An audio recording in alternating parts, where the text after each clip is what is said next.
Boa noite, boa noite.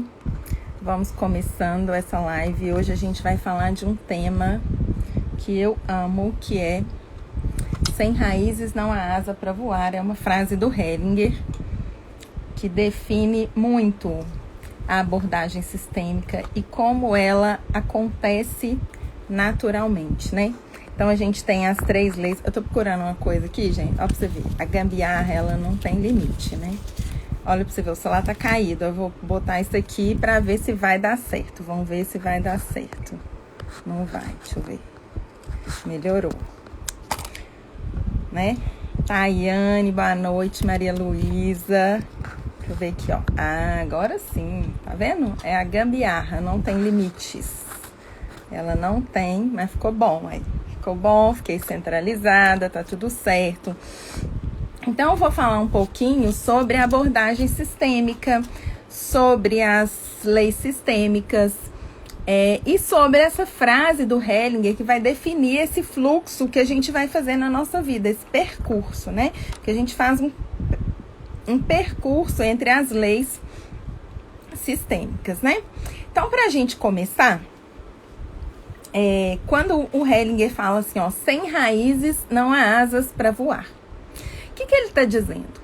Ele está dizendo que na nossa vida, se a gente olha para a vida pela abordagem sistêmica, a gente tem um percurso, né?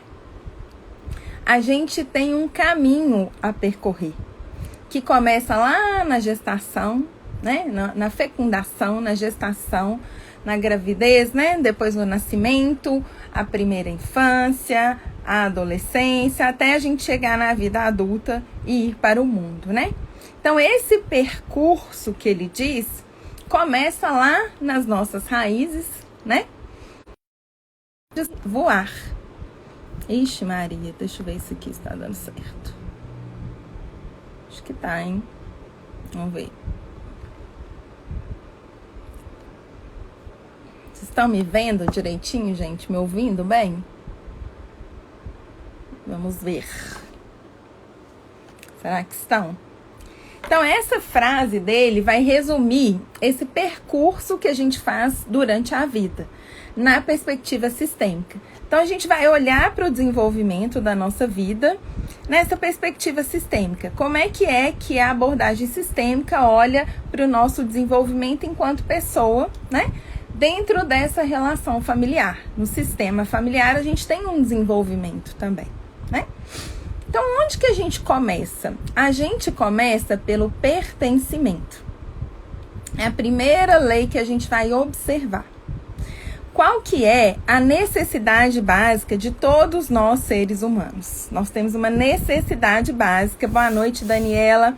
A gente tem uma necessidade básica, como ser humano, a gente tem uma necessidade sistêmica básica. E a gente vai fazer tudo para que essa necessidade ela seja satisfeita. A gente está disposto a fazer coisas que a gente mesmo não imagina que a gente vai fazer.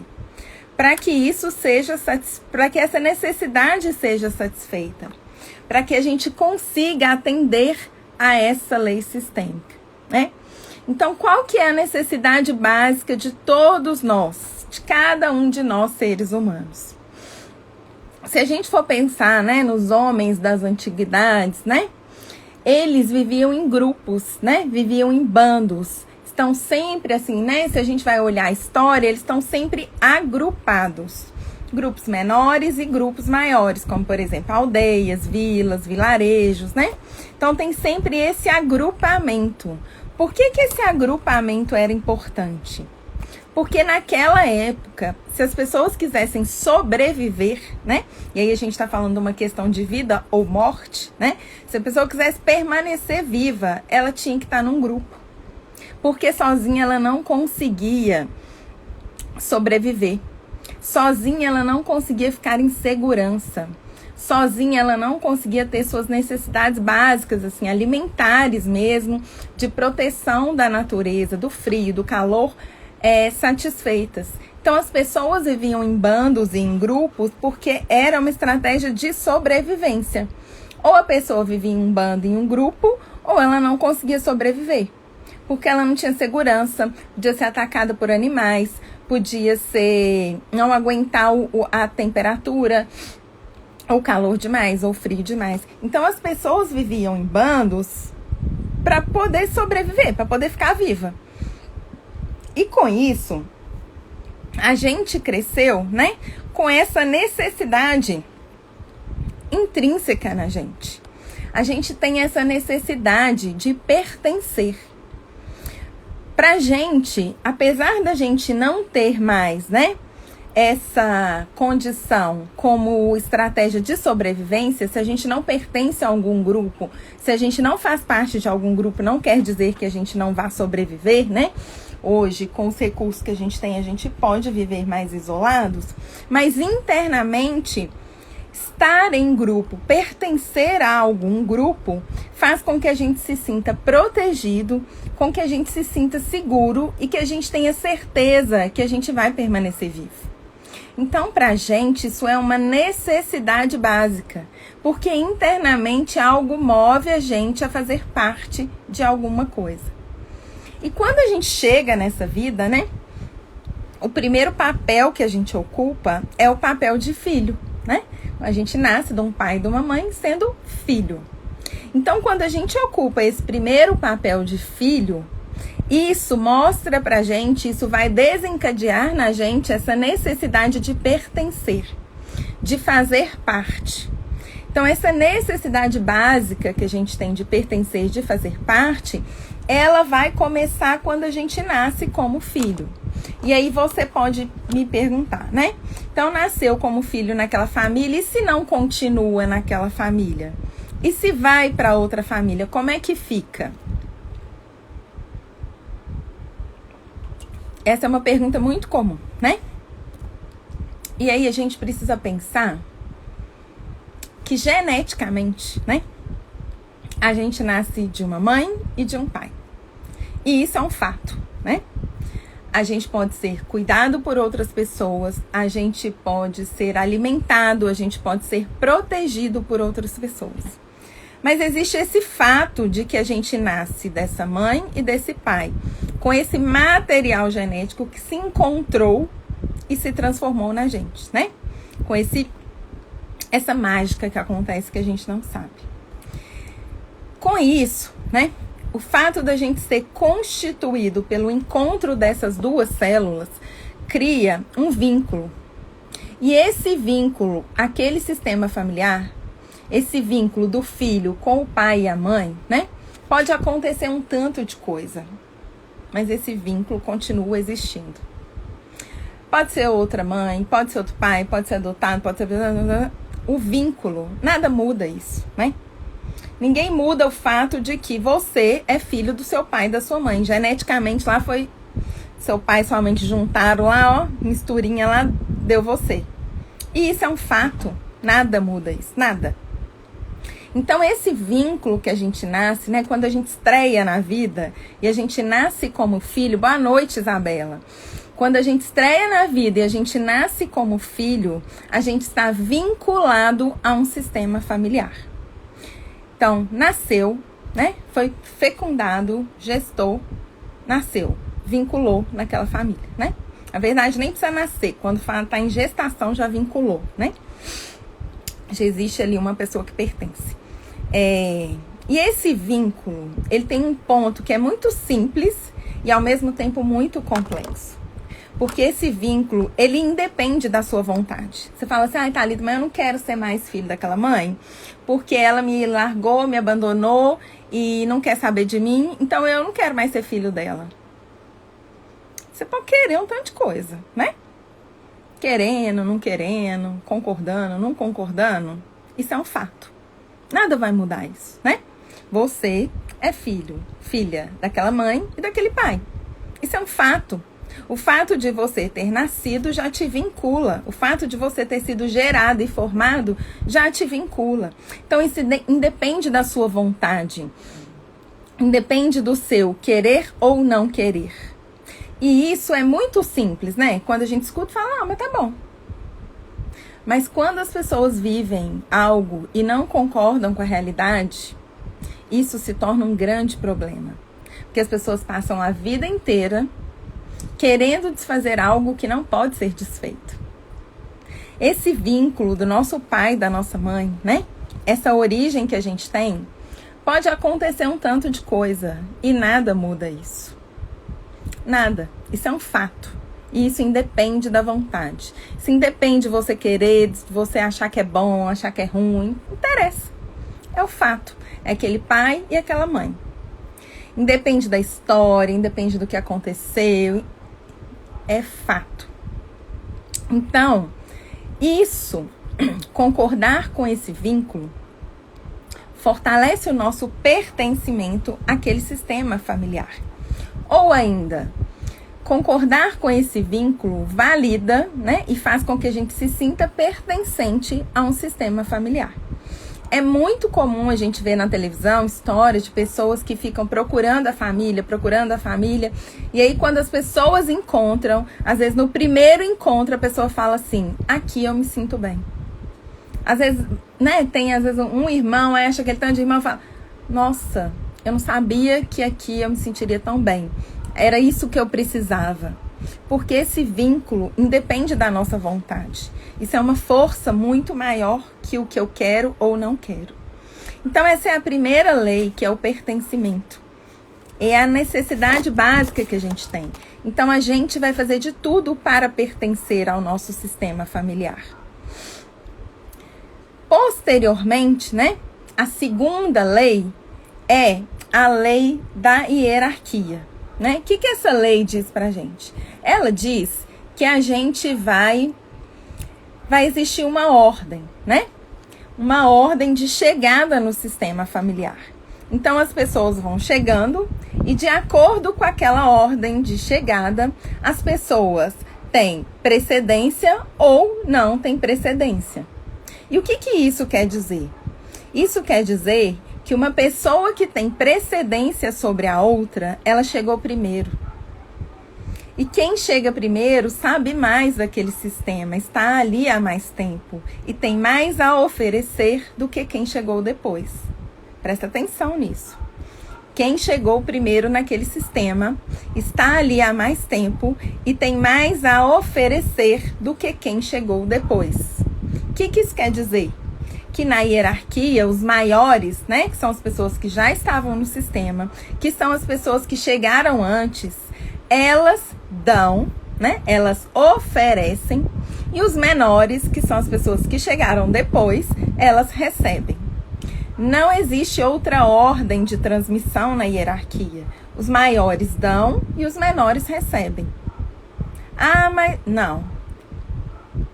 Os maiores dão e os menores recebem. Nada muda isso. Se a gente for pensar lá naquele primeira estreia da gente como filha, né?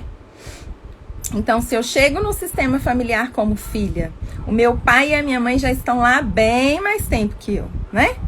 Então, eles estão lá, eles têm a me oferecer muito mais do que eu acabei de chegar, né? Acabei de chegar na festa e quero escolher a música. Não vai. Acabou de chegar na festa, você vai escutar a música que tá tocando. Não é assim que funciona? Você foi pra uma festa. Aí você acabou de chegar na festa. Aí você fala assim, não, mas essa festa aqui tá tocando pagode, mas eu quero escutar funk. A pessoa vai falar, minha filha, você acabou de chegar na festa, você não sabe nem o que tá acontecendo aqui, você quer escolher a música? No sistema familiar é a mesma coisa, né? Você acabou de chegar lá. Então, meu amor, você vai escutar a música que tá tocando. Depois de um tempo, quando você já estiver lá, né? Aí você fala assim, será, né? Que na minha festa eu posso tocar o funk que eu gosto? Aí na sua festa você toca o que você quiser, né? Mas lá no sistema familiar que você chegou, não vai escolher a música. Então, o filho que chega vai receber o que o pai e a mãe têm a oferecer. Se o pai e a mãe têm a oferecer é bom, é ruim, é pouco, é muito, não interessa. É o que você tem para receber, né? E a vida, ela é muito generosa. Ela vai falar para você assim, olha, meu, querida, você tem isso aqui para receber. Se você quer, bem. Se você não quer, amém. Eu não vou mudar para você receber o que você quer. Se você quiser isso aqui que eu tenho, né? Fala assim, olha, eu tenho uma caneta de sereia para você. A vida tá te entregando lá. Seu pai e sua mãe deixaram uma caneta de sereia para você. Aí você vira e fala assim, não. Mas eu queria uma caneta de coruja, que essa aqui é de coruja, né? Mas seu pai e sua mãe tem uma caneta de sereia para te dar. E você fala, não, mas eu queria uma caneta de coruja. Aí a vida vai virar para você e falar assim, olha, caneta de coruja não tem para você. Tem essa aqui de sereia, você quer? Porque se você não quer também, ou é essa ou é nenhuma. Então é assim no sistema familiar. Ou bem a gente recebe o que o pai e a mãe têm para oferecer, né? Aquele pai e aquela mãe, né? Vinculado lá, aquele fato que não muda. Ou a gente recebe o que eles têm para oferecer, ou a gente vai ficar, né? Sem nada e ainda empurrando o que tem pra gente, né? Vai dar uma trabalheira danada. Mas a gente faz isso. Então essa é a lei da hierarquia. Quem chegou antes tem precedência sobre quem chegou depois. Depois que a gente passa pelo pertencimento e a gente passa pela hierarquia e a gente recebe dos pais tudo que a gente tem para receber, a gente inicia o processo de individuação, né? A gente já recebeu o suficiente, a gente já foi recebedor, tá cheio, tá abastecido, tá nutrido. Aí você fala assim, bom, agora eu recebi muitas coisas, olha o tanto de coisa que eu tenho, mesmo que seja só uma caneta de sereia. Olha essa caneta de sereia maravilhosa, tô satisfeita com ela. Então agora eu e a minha caneta de sereia vamos para a vida. A vida no trabalho, nos relacionamentos de amizade, nos relacionamentos amorosos, na relação com o dinheiro, né? Essas são as 4 principais relações que a gente vai ter. E aí na vida adulta, né? Eu tenho minha caneta de sereia, tô lá satisfeita, pensando que eu tenho isso aqui é bom. Aí eu chego na vida adulta e vou trabalhar, vou namorar, vou ter amigos e vou estabelecer uma relação com o dinheiro. E aí eu vou virar para essas coisas e vou falar assim, olha, eu tenho essa caneta de sereia aqui. Se eu te der essa caneta de sereia, o que você me dá de volta? Aí a pessoa, né, que tá lá trocando, fala assim, olha, por essa caneta de sereia, eu posso te dar de volta esse grampeador. E aí a gente vai trocar. Nesse momento, que é a inscrição da vida adulta, a gente começa as relações de equilíbrio, que são relações de troca. São relações em que eu dou e recebo. Então, são relações entre iguais, do mesmo tamanho. São pessoas do mesmo tamanho que trocam. Então, no relacionamento amoroso, as pessoas são iguais. Na relação de trabalho, as pessoas são iguais. Na relação de amizade, as pessoas são iguais. Onde entra o dinheiro, a troca é de igual para igual. Então, a gente vai vir do pertencimento, que tem um lugar para cada um, né? Depois vem a hierarquia, em que os maiores vão entregar para os menores. E depois o equilíbrio, em que somos todos iguais e nós vamos trocar, né? Uma coisa importantíssima, se a gente tem uma relação de hierarquia, por exemplo, entre pais e filhos, essa relação nunca muda para ser uma relação de equilíbrio. Se num relacionamento amoroso a gente tem uma relação de equilíbrio entre o marido e a mulher, essa relação nunca muda para ser uma relação de hierarquia, né? Então, onde tem hierarquia, o equilíbrio sai pela janela. Onde tem equilíbrio, a hierarquia sai pela janela. Os dois são brigados, eles não compactuam do mesmo momento. Ou é hierarquia ou é equilíbrio. As duas coisas não dá, né? A gente, enquanto pessoa, pode estabelecer ao mesmo tempo relação de hierarquia, por exemplo, com os pais, e relação de equilíbrio num relacionamento amoroso. Uma pessoa pode estabelecer relações diferentes com pessoas diferentes, mas a mesma relação, ou ela é de hierarquia ou ela é de equilíbrio, ela nunca é a mesma. Então, o Hellinger sistematizou essas 3 leis para dizer como a gente se relaciona na vida. E a gente vai se desenvolvendo enquanto pessoa a partir do nosso relacionamento humano, né? Então, como eu disse aqui, qual que é a nossa necessidade básica? A nossa necessidade básica é pertencer. E a partir do momento que a gente pertence, isso quer dizer que a gente vai ter que estabelecer relações. Relações de hierarquia ou relações de troca. E assim a gente vai se desenvolver enquanto pessoa. Então, agora eu vou falar um pouquinho, né? Falei dessa questão aí que o Hellinger fala, então. Sem raízes não há asas para voar.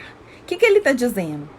Que se a gente não tem o pertencimento, se a gente não tem a hierarquia, né? Que é onde a gente se enraiza, que é onde a gente coloca todas as partes que a gente precisa ter, que é onde a gente se fixa, a gente não vai conseguir passar pelo casulo, virar uma borboleta e voar, que é quando a gente vai para as relações de equilíbrio na vida, quando a gente vai realizar as trocas. Então, existe esse processo. Ninguém estabelece uma boa relação de equilíbrio se a relação de hierarquia não está boa. Então, existe uma sequência que a gente precisa estabelecer. Dito isso, quando a gente tem um problema nas nossas relações de equilíbrio, geralmente a gente precisa olhar para as nossas relações de hierarquia. Então, se a gente pensa assim, nossa, mas tudo é pai e mãe, eu acho que pai e mãe resolve 80% dos problemas da nossa vida. Se a gente consegue estabelecer essa relação interna bem organizada dentro da gente, a gente tem muita força para ir para a vida. Mas a gente tem muita força mesmo. E aí, partindo disso, né? Como eu disse aqui, eu sou apaixonada pelo trabalho com grupos. É um trabalho que alegra o meu coração. E durante a pandemia eu me afastei um pouco disso, né? Primeiro porque a gente não conseguia realizar grupos. Depois, quando as coisas foram voltando, eu não consegui realizar grupos. E este ano de 2023 eu estou de volta, né? Com muita alegria mesmo, com muita alegria no coração. Então, esse mês de março eu vou fazer uma sequência de workshops para poder dar uma engrenada, né? E vou ter uma grande alegria se vocês quiserem participar comigo. Então, os workshops online são 2, né? É um combo. O primeiro, que vai ser no dia 11 de março, que é um sábado, é a incrível força do meu lugar. Então, quando a gente chega na vida, né? Que eu falei do pertencimento, que a gente chega nesse lugar de filho. Se a gente estabelece esse lugar bem estabelecido, a gente tem força para ir para todas as nossas outras relações. Então, nesse workshop, a gente vai trabalhar a incrível força do nosso lugar. E o que a gente vai usar? A gente vai usar exercícios sistêmicos, a gente vai usar genograma e a gente vai usar atividades com imagens, com cartas associativas. Vai ser online, pelo Zoom, e vai ficar disponível depois por um período para quem quiser refazer ou para quem não puder fazer ao vivo. Esse é no dia 11 de março, no sábado. No dia 18... a gente vai ter um outro workshop que chama Você Tem Fome de Quê? E nesse workshop a gente vai trabalhar um ponto muito importante da abordagem sistêmica, que são as relações de hierarquia e também as relações de pertencimento, com a inclusão e as exclusões que a gente vai fazendo na nossa vida e vai colocando outras coisas no lugar, né? Então, por exemplo, no folder desse workshop, tem o desenho de um prato, né? E o desenho de umas notas de dinheiro. Então, algumas coisas que a gente vai colocando nas relações de exclusão, né? É a nossa relação com a comida, é a nossa relação com o dinheiro. Então, a gente vai olhar para esses excluídos e entender, né? Será que essa fome que a gente tem é de comida mesmo? Será que essa desorganização que a gente tem, ou essa escassez, será que isso é dinheiro mesmo? Então, nesses 2 workshops online, a gente vai olhar para esses 2 temas diferentes. Dia 11 de março e dia 18 de março, online. No dia 25 de março, com muita alegria, aqui em Nova Lima, né? O workshop presencial, que é quem se alegra com os pais, se alegra com a vida. E aí a gente vai ter muitos exercícios sistêmicos para trabalhar essa força que vem da nossa origem, para a gente ter força para seguir na vida. Então, esses são os 3 workshops desse mês de março, né? É a estreia dos workshops. E eu vou ficar muito feliz se vocês decidirem participar comigo. A partir de amanhã, às 8 horas, o link está na bio. A venda vai ficar liberada já. Tem alguns lotes, eu vou colocar tudo aqui para vocês entenderem direitinho, né? E para quem já comprar, tem alguns presentes também. Então, amanhã, a partir das 8 horas, o link vai estar aqui nos stories para poder receber vocês, quem quiser fazer parte desses momentos comigo, né? Um bom fim de noite para vocês, né? Um bom descanso e a gente se vê. Um beijo.